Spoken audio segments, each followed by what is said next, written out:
Everyone. अज असीं गल करांगे आइल्स के राइटिंग मॉड्यूल बारे कि उहदे किन्ने पार्ट्स हुंदे आ ते उहनूं अगे किन्ने सब पार्ट्स दे विच डिवाइड किया जाता है। राइटिंग मॉड्यूल दे विच टोटल 2 पार्ट हुंदे आ, टास्क 1 एंड टास्क 2। टास्क 1 अगे 7 सब पार्ट्स दे विच डिवाइड हुंदा है, जबकि टास्क 2 8 सब पार्ट्स दे विच डिवाइड हुंदा है। टास्क 1 की वर्ड लिमिट होंगी है 150 वर्ड्स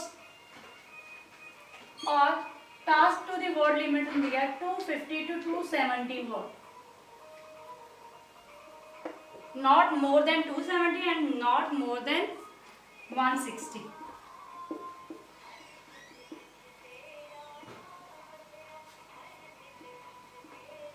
टास्क 1 दी 7 टाइप्स जिहड़े होंदे उहदे विच फ्लो चार्ट, बार ग्राफ एवें दी टाइप्स आ जांदियां। बट अज असीं गल करन जा रहे हैं टास्क 2 दी 8 सब पार्ट्स के बारे कि वो किवें किवें हुंदा है ते की हुंदा है। और जिहड़ी साडी राइटिंग हुंदी है वो मोस्टली 4 पैरामीटर्स ते डिपेंड हुंदी है। जदों इहदी चैकिंग हुंदी है ते 4 पैरामीटर कंसीडर किए जाते हैं कि साडी राइटिंग दे विच वो 4 पैरामीटर हैगे ने ताकि असीं ईजीली वधिया बैंड स्कोर कर सकीए। टास्क 2 जिहड़ा हुंदा है ये 6 बैंड्स दा हुंदा है और जबकि टास्क 1 जिहड़ा हुंदा है ये 3 बैंड्स दा हुंदा है।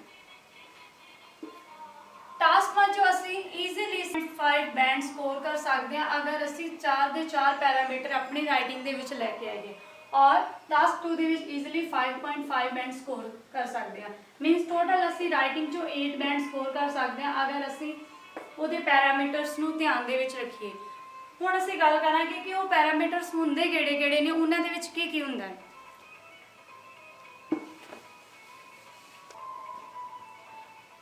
साढ़े 4 पैरामीटर्स जो होंगे ने, फर्स्ट होंदा है task response,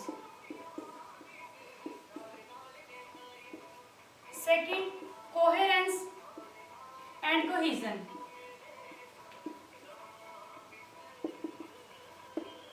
third is grammatical range and accuracy,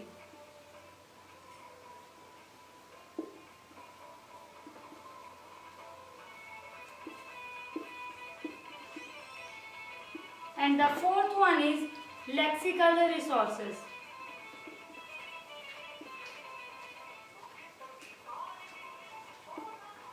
ये साढ़े 4 पैरामीटर्स होंदे ने ते इन्हां दे विच की कंसीडर किया जाता है। टास्क रिस्पॉन्स का मतलब होंदा है कि जिहड़ा असीं आइडियाज लै रहे हैं साडी एक स्ट्रॉन्ग आइडियाज होनी चाहिए है, नाल उहदे एक सपोर्टिव आइडिया होना चाहिए है एंड प्लस एक एग्जाम्पल होनी चाहिए है साडे बॉडी पैराग्राफ दे विच। और कोहेरेंस एंड कोहेजन का मतलब होंदा है linkage between the ideas and in the 4 parts like from introduction to conclusion.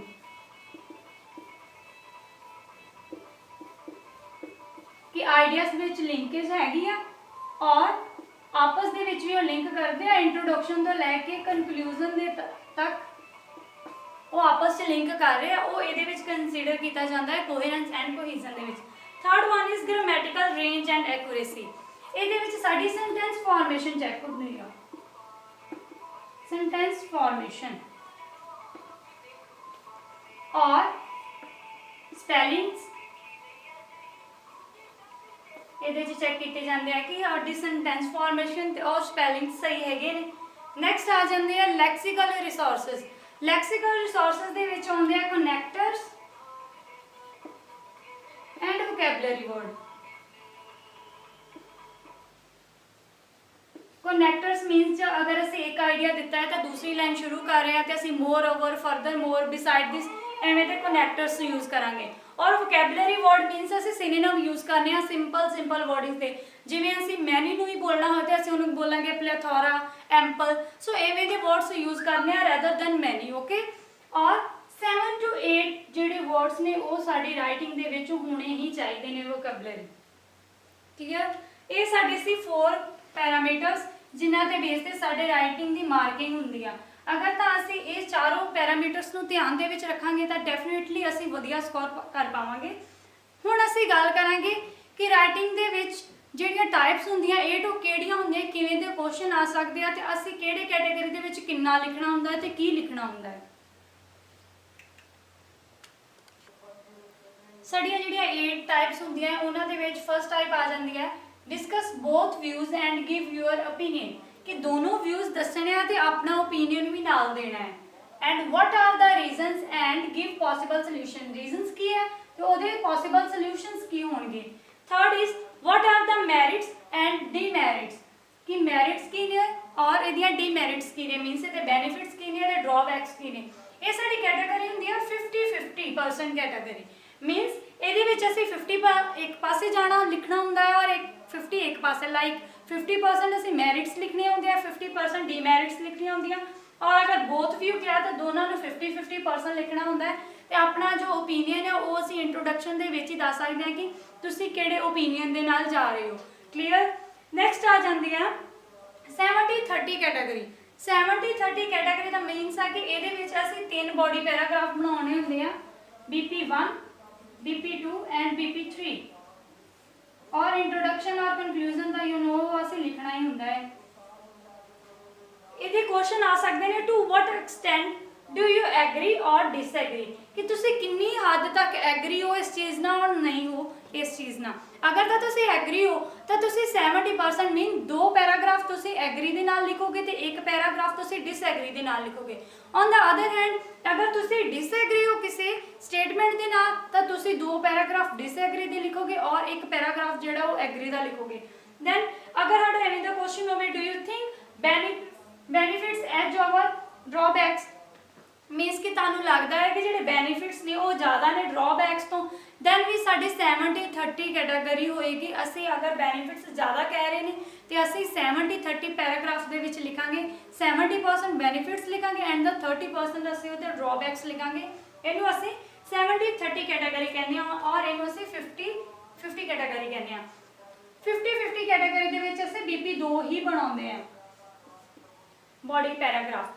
बस ये गल ध्यान दे विच रखनी है कि सिर्फ 70-30 जिहड़ा साडे कैटेगरी आ ਉਹਦੇ ਵਿੱਚ ही ਅਸੀਂ BP ਜਿਹੜੇ ਨੇ ਉਹ 3 ਬਣਾਉਣੇ ਨੇ।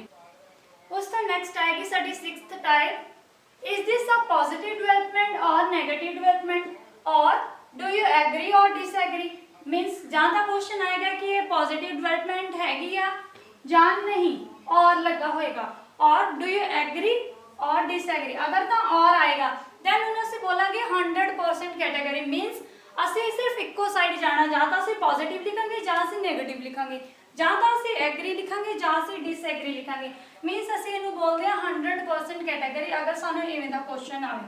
दैन साडी 8th टाइप हैगी आ व्हाट इज योर ओपीनियन, अगर ਸਾਨੂੰ कोई स्टेटमेंट ਦਿੱਤੀ ਹੋਵੇ ਤੇ जस्ट ਸਾਨੂੰ ਇੰਨਾ ਹੀ ਕਿਹਾ ਹੋਵੇ कि व्हाट इज योर ओपीनियन, ਸਾਡਾ ਕੋਈ बेनिफिट्स ड्रॉबैक्स ना पूछे गए होण, दैन ਅਸੀਂ ਕੀ ਕਰਾਂਗੇ, ਅਸੀਂ दोनों बोथ साइड्स होते ਆਪਾਂ लिखांगे पहला ਤਾਂ और दैन अपना ओपीनियन नाल देवांगे। अगर जस्ट सानू उन्होंने सिर्फ इन्ना ही क्वेश्चन किया होवे व्हाट इज योर ओपीनियन, सिर्फ स्टेटमेंट के रिगार्डिंग ओपीनियन पूछा होए, दैन असी दोनों बीपीज दे विच दोनों साइड जावांगे, मीनस एक बीपी च असी एक साइड का लिखांगे, दूसरे बीपी दूसरी साइड का लिखांगे और अपना ओपीनियन जिहड़ा वो मैंशन करांगे। बट 99% चांस होंदे आ कि इवें दा आउंदा नहीं आ, बट अगर 1% आ जाए तो तुसीं इदां कर सकदे हो। सो ये सी साडीआं 8 टाइप्स कि असी किवें किवें उन्हां दी डिवीजन करनी है, किन्ने पैराग्राफ च किहड़ा लिखना है।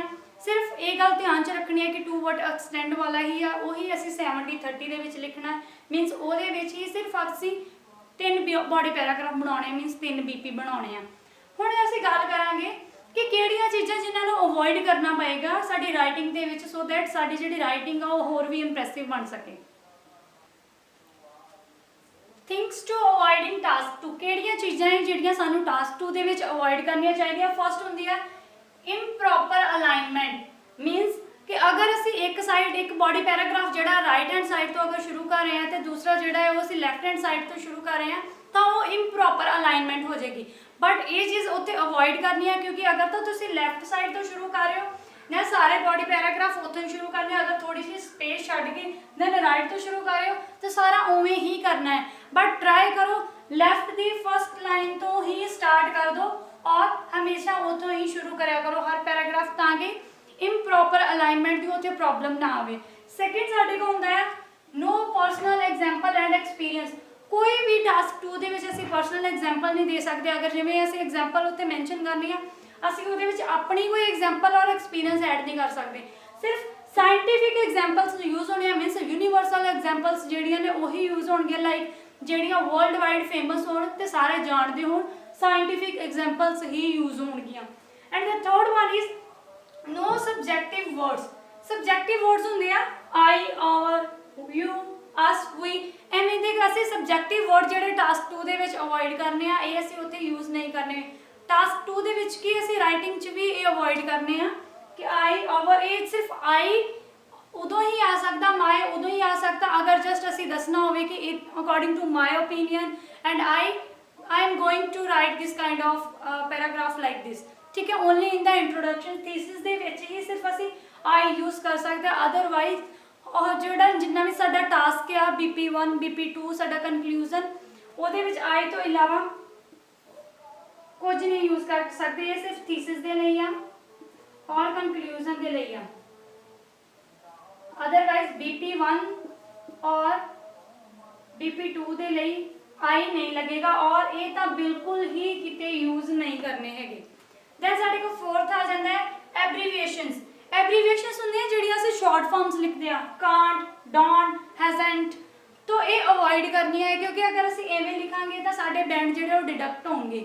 then can't ਨੂੰ ਅਸੀਂ can not ਹੀ ਲਿਖਾਂਗੇ, don't ਨੂੰ ਅਸੀਂ do not ਹੀ ਲਿਖਾਂਗੇ ਔਰ hasn't ਨੂੰ ਅਸੀਂ has not ਹੀ ਲਿਖਾਂਗੇ। ਐਵੇਂ haven't, wouldn't ਉਹਨਾਂ ਨੂੰ ਅਸੀਂ ਪ੍ਰੋਪਰ ਫਾਰਮ ਦੇ ਵਿੱਚ ਲਿਖਾਂਗੇ। ਔਰ ਇੱਕ ਗੱਲ ਮਾਈਂਡ ਦੇ ਵਿੱਚ ਰੱਖਣੀ ਆ ਕਿ ਜਦੋਂ ਰਾਈਟਿੰਗ ਜਿਹੜੀ ਆ ਉਹ ਸਾਡੀ ਚੈੱਕ ਹੁੰਦੀ ਆ ਨਾ, ਦੈਨ ਅਗਰ ਤਾਂ ਅਸੀਂ 4 ਮਿਸਟੇਕਸ ਕੀਤੀਆਂ ਹੋਣਗੀਆਂ ਦੈਨ ਸਾਡਾ 1 ਬੈਂਡ ਜਿਹੜਾ ਹੈ ਉਹ ਡਿਡਕਟ ਹੋ ਜਾਏਗਾ। ਸੋ ਅਵੋਇਡ ਹੀ ਕਰਨੀ ਆ 4 ਮਿਸਟੇਕਸ। ਇਹ ਵੀ ਹੋ ਸਕਦੀ ਹੈ ਕਿ ਤੁਸੀਂ ਕੈਪੀਟਲ ਲੈਟਰਸ ਲਿਖੇ ਹੋਣ, ਕੈਪੀਟਲ ਲੈਟਰਸ ਅਵੋਇਡ ਕਰਨੇ, ਸਿਰਫ ਸਟਾਰਟਿੰਗ ਦੇ ਲਾਈਨ ਤੇ ਹੀ कैपिटल लैटर लिखा जाएगा। अगर तुसी विच कैपिटल लैटर्स लिखोगे दैन वो भी एक मिस्टेक मनी जाएगी, ठीक है। अगर तुसी स्पैलिंग मिस्टेक करते सिर्फ एक माइनर एस दी ही मिस्टेक है दैन भी वो एक मिस्टेक मनी जाओगी। इट मीनस अगर तुहाडी एवें करके 4 मिस्टेक्स हो गई तो तुहाडा एक बैंड डिडक्ट हो ही जाएगा उत्थों। सो अवॉइड ही करना है मिस्टेक्स नूं ते केयरफुल रहना है कि किहड़ियां चीज़ां सानूं अवॉइड करनियां चाहिए टास्क 2 दे विच ते किहड़ियां टाइप्स आ असीं किवें उहदे बीपी बना सकते हैं। होप तुहानूं टास्क 2 का बेसिक समझ लग गया होएगा कि इहदे विच किवें असीं करना है। अगर फिर भी किसी नूं कोई प्रॉब्लम आ तो तुसीं कमेंट बॉक्स दे विच दस सकते हो। अगली बार तो असीं कोशिश करांगे होर इहनूं क्लैरीफाई कर सकीए जिहदे विच भी तुहानूं प्रॉब्लम होएगी। Thank you so much, have a nice day.